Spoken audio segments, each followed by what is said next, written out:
श्री कृष्णचंद्र से मिलने के लिए तथा भविष्य का कार्यक्रम निश्चित करने के लिए अर्जुन द्वारिकापुरी गए थे। जब उन्हें गए कई महीने व्यतीत हो गए तब एक दिन धर्मराज युधिष्ठिर को विशेष चिंता हुई।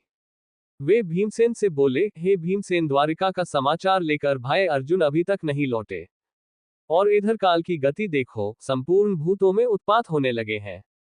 नित्य अपशकुन होते हैं। आकाश में उल्कापात होने लगे हैं और पृथ्वी में भूकंप आने लगे हैं।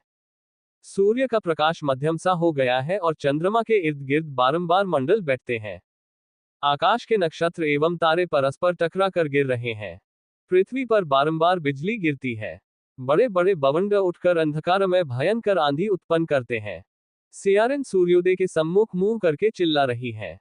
कुत्ते बिलाव बारंबार रोते हैं। गधे, उल्लू, कौवे और कबूतर रात को कठोर शब्द करते हैं। गौएं निरंतर आंसू बहाती हैं। घृत में अग्नि प्रज्वलित करने की शक्ति नहीं रह गई है। सर्वत्र श्रीहीनता प्रतीत होती है। इन सब बातों को देखकर मेरा हृदय धड़क रहा है। न जाने ये अपशकुन किस विपत्ति की सूचना दे रहे हैं। क्या भगवान श्री कृष्णचंद्र इस लोक को छोड़कर चले गए या अन्य कोई दुखदायी घटना होने वाली है। उसी क्षण आतुर अवस्था में अर्जुन द्वारिका से वापस आए। उनके नेत्रों से अश्रु बह रहे थे, शरीर कांतिहीन था और गर्दन झुकी हुई थी। वे आते ही धर्मराज युधिष्ठिर के चरणों में गिर पड़े। तब युधिष्ठिर ने घबराकर पूछा, हे अर्जुन, द्वारिकापुरी में हमारे संबंधी और बंधु बांधव यादव लोग तो प्रसन्न है न? हमारे नाना शूरसेन तथा छोटे मामा वसुदेव तो कुशल से है न? हमारी मामी देवकी अपनी सातों बहनों तथा पुत्र पौत्रादि सहित प्रसन्न तो है न? राजा उग्रसेन और उनके छोटे भाई देवक तो कुशल से है न? प्रद्युम्न, अनिरुद्ध, सांब, ऋषभ आदि तो प्रसन्न है न? हमारे स्वामी भगवान श्री कृष्णचंद्र, उद्धव आदि अपने सेवकों सहित कुशल से तो है न? वे अपनी सुधर्मा सभा में नित्य आते हैं न? सत्यभामा, रुक्मिणी, जामवंती आदि उनकी 16 सहस्त्र 108 पटरानियां तो नित्य ठन की सेवा में लीन रहती है न? हे भाई अर्जुन, तुम्हारी कांति क्षीण क्यों हो रही है और तुम श्रीहीन क्यों हो रहे हो? धर्मराज युधिष्ठिर के प्रश्नों के बौछार से अर्जुन और भी व्याकुल एवं शोकाकुल हो गए। उनका रंग फीका पड़ गया, नेत्रों से अविरल अश्रुधारा बहने लगी, हिचकियां बंध गईं। रुधे कंठ से उन्होंने कहा, हे भ्राता, हमारे प्रियतम भगवान श्री कृष्णचंद्र ने हमें ठग लिया। वे हमें त्याग कर इस लोक से चले गए।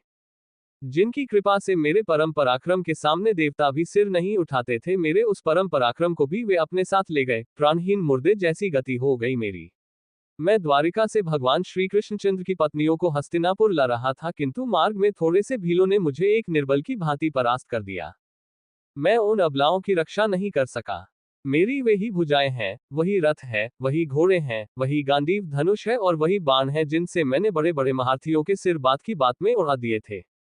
जिस अर्जुन ने कभी अपने जीवन में शत्रुओं से मुंह की नहीं खाई थी, वही अर्जुन आज कायरों की भांति भीलों से पराजित हो गया। उनकी संपूर्ण पत्नियों तथा धन आदि को भील लोग लूट ले गए और मैं निहत्थे की भांति खड़ा देखता रह गया। उन भगवान श्री कृष्णचंद्र के बिना मेरी संपूर्ण शक्ति क्षीण हो गई है। आपने जो द्वारिका में जिन यादवों की कुशल पूछी है, वे समस्त यादव ब्राह्मणों के श्राप से दुर्बुद्धि अवस्था को प्राप्त हो गए थे और वे अति मदिरा पान करके परस्पर एक दूसरे को मारते मारते मृत्यु को प्राप्त हो गए।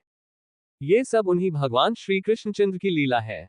अर्जुन के मुख से भगवान श्री कृष्णचंद्र के स्वधाम गमन और संपूर्ण यदुवंशियों के नाश का समाचार सुनकर धर्मराज युधिष्ठिर ने तुरंत अपना कर्तव्य निश्चित कर लिया और अर्जुन से बोले, हे अर्जुन, भगवान श्री कृष्णचंद्र ने अपने इस लौकिक शरीर से इस पृथ्वी का भार उतार कर उसे इस प्रकार त्याग दिया जिस प्रकार कोई कांटे से कांटा निकालने के पश्चात उन कोनों कांटों को त्याग देता है। अब घोर कलियुग भी आने वाला है, अतः अब शीघ्र ही हम लोगों को स्वर्गारोहण करना चाहिए। जब माता कुंती ने भगवान श्री कृष्णचंद्र के स्वधाम गमन का समाचार सुना तो उन्होंने भगवान श्री कृष्णचंद्र में अपना ध्यान लगाकर शरीर त्याग दिया।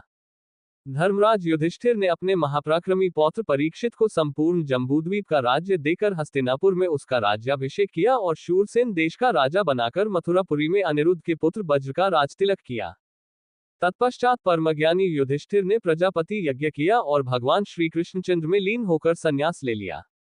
उन्होंने मान, अपमान, अहंकार तथा मोह को त्याग दिया और मन तथा वाणी को वश में कर लिया। संपूर्ण विश्व उन्हें ब्रह्म रूप दृष्टिगोचर होने लगा।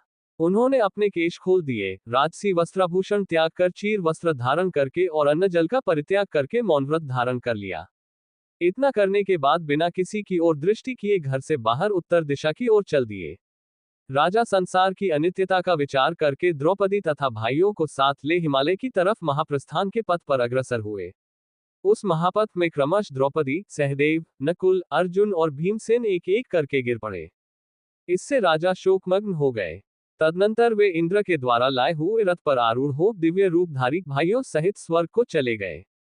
वहां उन्होंने दुर्योधन आदि सभी धृतराष्ट्र पुत्रों को देखा।